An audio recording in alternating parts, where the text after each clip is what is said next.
안녕하십니까. 초이수 물리 이야기 시간입니다. 지난 시간에 이어서 굴절에 관한 이야기, 오늘은 렌즈가 준비되어 있네요. 도전 과제로. 자, 어떤 렌즈인 모양인데 모는 종이가 크게 확대해 보인 장면이네요. 다음 중에서 그렇다면 볼록 렌즈가 아닌 것을 고르는 거예요. 근데 딱 보는 순간 벌써 벌벌 떨고 있는 게 있죠. 네, 5번 정답. 평면 렌즈라고 할 수도 없죠. 평면판이죠. 네. 나머지는 뭔가 구성이 어떻게 됐죠? 가운데 부분이 두껍고 외곽으로 갈수록 얇아지는 렌즈가 볼록 렌즈라고 하는 거예요. 지난 시간에 얘기했다시피 그렇게 구성된 거예요.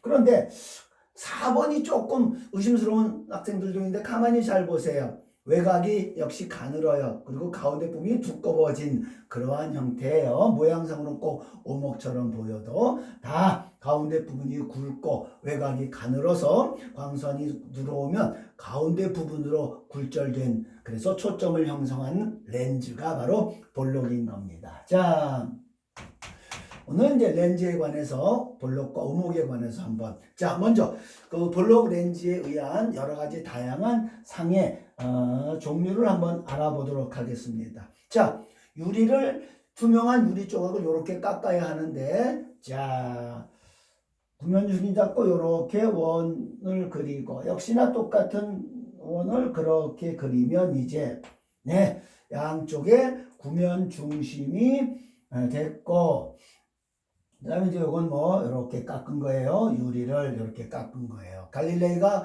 처음 망원경을 발명할 때도 만들 때도 이렇게 볼록 렌즈를 잘 6개월에 걸쳐서 사포로 깎았다 하는 그 노력과 정성, 갈릴레이 망원경입니다.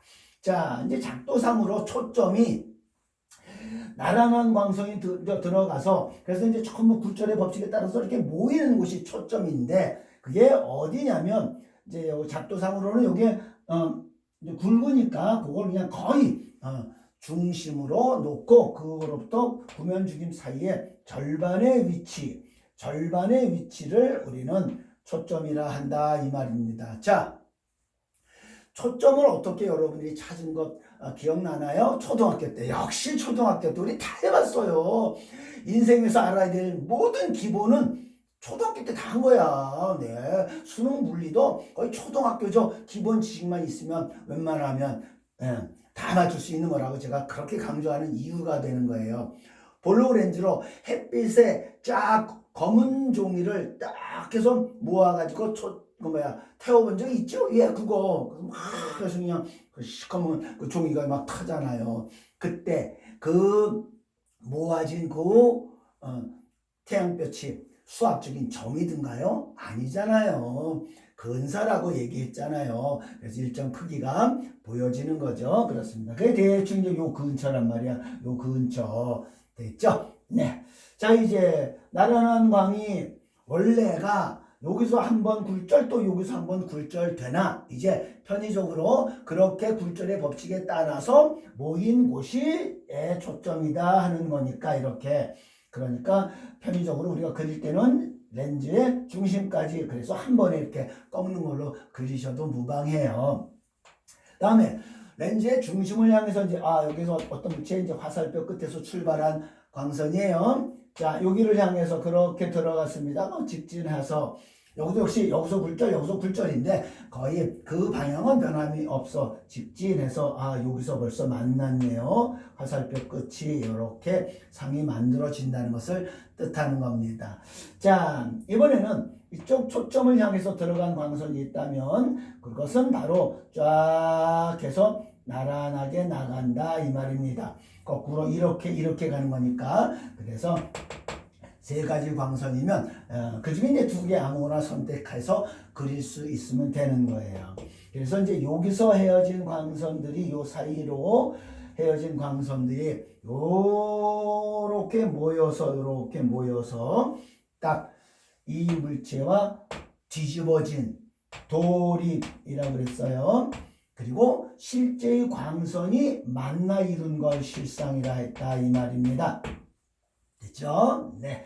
그러니 이 물체가 무한대 있었고 그래서 모든 여기서부터 출발한 광이 평행광, 나란한 광이었다면 이 물체가 이제 여기에 상이 맺혀진다. 그러나 수학적인 점은 아니고 물리적인 크기는 있는 거다. 그래서 거기서부터 자 멀리서부터 이렇게 다가오면 올수록 여기서부터 출발한 거꾸로 된 상이 이렇게 커져가는 것이다. 이 말입니다. 그래서 결국은 구면 중심까지 왔으면 이제 요거는 그대로 두고 중심을 향해 들어간 광선이 각이 조금 커졌죠. 그래서 좀 더 해서 여기서 또 만난다 말이야. 그 바로 구면 중심 아래 똑같은 크기로. 다음 이제 구면 중심 안쪽으로 들어갔어요. 안쪽으로 들어갔어요. 이제 이 각이 또 커졌겠죠. 그래서 쭉 커져가지고 결국은 여기서 또 만난단 말이에요. 여기서 이렇게 크게 만난단 말이야. 네.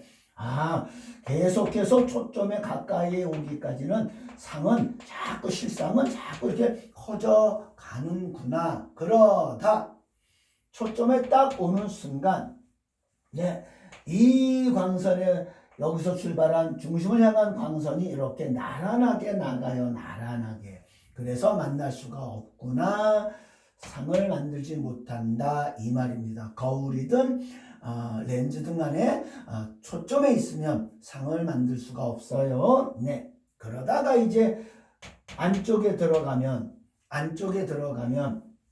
자, 요건 그대로 두고 요각이 이렇게 커졌으니까 이렇게 요각이 커졌으니까 이제 발산되어 절대 만날 수가 없죠. 그러면 이제 그 광선은 거기서 온 것처럼 그 광선도 거기서 온 것처럼 거기에 똑같은 모양으로 정립 모양으로 자 실제의 여기서 출발한 광선이 모이는 게 아니죠. 만날 수가 없었고 우리 눈에 이쪽에서만 볼 때요. 이쪽에 렌즈를 통해서 이쪽에서만 볼 때 마치 이 물체가 여기 가까이 있었던 이 물체가 이렇게 크게 확대해 보이는 이 정립 허상에 크게 확대해 보이는 정립 허상이 이게 바로 우리가 맨날 보아온 돋보기 효과예요. 돋보기. 예. 자, 제 눈을 보세요. 어이구, 무지하게 커 보이죠? 예, 가까이. 돋보기를 이렇게 가까이 보면, 여러분들이 보는 내 눈은 지금 헛것을 보고 있는 거예요. 내 눈이 이렇게 크지 않잖아요. 요만하잖아요. 근데 이렇게 크게 보여요. 자, 오목 렌즈도 한번 같이 보겠습니다. 오목 렌즈, 짠. 예. 아이고, 내 눈보다 작게 보이죠? 네. 크게 보이는 게 돋보기 효과, 여기 오목 렌즈. 예. 이렇게 해서 가볍게 우리 볼록 렌즈와 오목 렌즈의 차이점. 오목 렌즈는 잠시 후에 그려볼 거니까요. 네. 확인해 봤어요. 그래서 돋보기 효과는 볼록 렌즈로 물체를 가까이 볼 때 이렇게 크게 확대해 보이는 도전 과제로 우리가 확인해 본 바인 겁니다. 자, 그런데 대다수 학생들, 대한민국에서 거의 제가 장담합니다. 10,000명의 물리를 배웠다는 학생 중에 라면 일반 학생들은 더 하고요. 물리를 배웠다 하는 학생 중에도 10,000명 중에 겨우 한두 명 정도일 거라고 생각해요. 그 실상이라는 걸 실제로 본 학생, 그리고 헛것만 보놓고 이걸 실상이라고 오해하는 경우가 10,000명 중에 9,999명. 그래서 확인은 하고 갑시다. 네, 제가 실상을 또 한번 보여드릴게요. 네, 볼록 렌즈에 의한 실상을 한번 보도록 하겠습니다. 스크린이 있어야 된다 그랬어요. 왜? 이거 너무 밝으니까. 그래서 완벽하게 이 안이 깜깜한 어둠이라면 이거 없이도 허공 중에 딱 떠서 보이는 게 실상이에요. 누구라도 볼 수 있어요. 홀로그램처럼 허공 중에 딱 떠 있는데 그걸 보기가 어려운 거야, 실제로는. 그래서 할 수 없이 스크린 놓고 이 방안이 좀 더 어두웠으면 좀 더 선명하게 잘 보일 텐데 그 점은 제가 양해를 구해요, 여러분들에게. 그리고 약간이나마 비춰져 보일 겁니다. 볼록 렌즈를 쫙 하면 거꾸로 보이죠? 네. 짠, 이렇게. 이렇게 보이죠? 거꾸로 확대된 거네요. 거꾸로 된 실상을 여러분들은 보셨습니다. 네, 희미하게나마 대한민국 물리를 배운 학생 중에도 1% 안에 드는 여러분들 1%, 0.01%거든요. 예, 일 겁니다. 실제로 도립 실상을 본 학생이 그렇게 많지 않아요. 네. 자, 그러면 이제 오목렌즈에 의한 작도도 한번 해봐야 되겠죠. 오목렌즈야 뭐 너무나 간단하게 외곽이 두껍고 가운데가 얇아요. 그래서 광선이 그렇게 나란하게 들어가든 어디로 들어가든 간에 외곽으로 굵은 쪽으로 꺾이는 경우, 그래 중심을 향해서 들어간 광선은 역시 직진하는 걸로 이렇게 이제 그려놓으면 이 광선은 여기서 온 것처럼 이 광선도 여기서 온 것처럼 그 안에 정립된, 똑바로 섰어요. 허상이 자그맣게, 그래서 금방 보여드린 이 렌즈가 바로 오목 렌즈인 겁니다. 자, 이 볼록 렌즈와 오목 렌즈를 우리가 실제로 몸에 맨날 지니고 다니는 사람 많잖아요. 바로 우리 근시 원시 아닙니까? 네, 근시 원시들. 자, 사람 눈에 수정체가 있어요. 그거 투명한 볼록 렌즈로 되어 있습니다. 사람 눈에 수정체라는 게 이렇게 볼록 렌즈로 되어 있어요. 그리고 이제 이렇게 안구가 이렇게 있는 거예요. 그리고 이제 여기에 요 렌즈가 이렇게 말랑말랑하면서 탄력이 있으면서 이렇게 두꺼워졌다 얇아졌다 이렇게 신축성이 있어요. 단백질로 되어 있어가지고, 그래서 여기 뭐 지인 렌즈가 있고 모양체가 있어가지고 그 수정체를 얇게도 두껍게도 이렇게 조절을 하는 겁니다. 그런데 이제 눈을 혹사하고 뭐 많은 이유로 해가지고 이 수정체의 두께 조절이 원만하지 않게 돼가지고 두꺼워진 채로 정상적인 상태보다 두꺼워진 채로 고정이 된 눈이 바로 이제 선생님처럼 이렇게 근시 안경을 쓰는 사람들입니다. 이게 이제 원래 조절이 잘 가능해야 되는데 이제 한쪽으로 이렇게 굳어졌어요. 그래서 뭐 우리 학생들이 뭐 책을 가까이 너무 오랫동안 장시간 봐서 그렇다. 물론 이유가 가능합니다. 근데 대부분 이 안과 의사들이 얘기하는데 제일로 중요한 게 조명이래요. 조명. 너무 어두운 데서 오랫동안 책을 보면 그만큼 피로가 심하고요. 두 번째로요. 또 이 어렸을 때 밖에 나가서 밝은 데 나가서 자외선도 쪼여가면서 이렇게 좀 뛰어놀고 그래야 근시가 되기 어려운데 뛰어놀지도 못하고 거침침한 형광등 불빛 아래서 그걸 또 공부를 하고 하루 10시간 이상 공부하는 우리 학생들. 그래서 전 세계에서 청소년 안경 착용률 세계 1등인 나라예요. 네. 우리 부모님들이 이 이야기를 들으시고 제발 어렸을 때 너무 초등학교 때 그렇게 애들 학원 뺑뺑이 하지 않았으면 참 그 바람이 선생님은 참 원합니다만 이런 이야기를 들으실 기회가 없으니까 안타깝습니다. 그래서 두꺼워졌어요. 그래서 두꺼워진 수정체는 광선이 이렇게 들어가면 초점은 그러니까 짧아진 거야. 이렇게 이게 짧아진 거예요. 원래는 이게 정상 눈이라면 이렇게 요 망막에 딱 정확하게 초점이 맺혀져야 하는데 이 두꺼워진 채로 고정돼 가지고 이게 안쪽으로 초점이 이렇게 맺히는 거야. 그러니까 상이 여기선 선명한데 여기선 흐린 상이 비춰지는 거라면 사물이 흐릿하게 보이고 사람 얼굴도 제대로 식별을 못하고 그런 불편함. 근데 아주 우리는 그걸 알고 있으니까 이제 오목 렌즈를 써가지고 광선을 여기서 미리 이렇게 바깥으로 조금 꺾어 놓고 그래서 쫙 초점이 딱 맞춰지도록 쓰고 있는 우리 근시들의 안경은 오목 렌즈. 그래서 여러분들 실제로 지금 제가 쓰고 있는 안경도 근시용 오목 렌즈예요. 그래서 제가 조금만 더 멀리 해볼게요. 하면 눈이 훨씬 더 작아져 보이죠?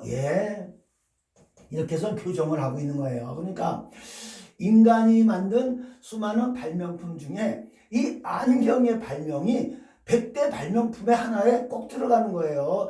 간단한 원리로 불편함을 아우 많이 해서 있잖아요. 좀 이제 뭐 비 오는 날, 습기 찬 날 조금 이제 뿌옇게 흐려지는 게 문제지. 사실은 간단하게 요 렌즈 하나로 그런 흐릿하게 사물이 보이는 걸 선명하고 뚜렷하게 볼 수 있게 해주는 발명품. 간단하지만 제일로 쓰임새가 많은 발명품, 100대 발명품.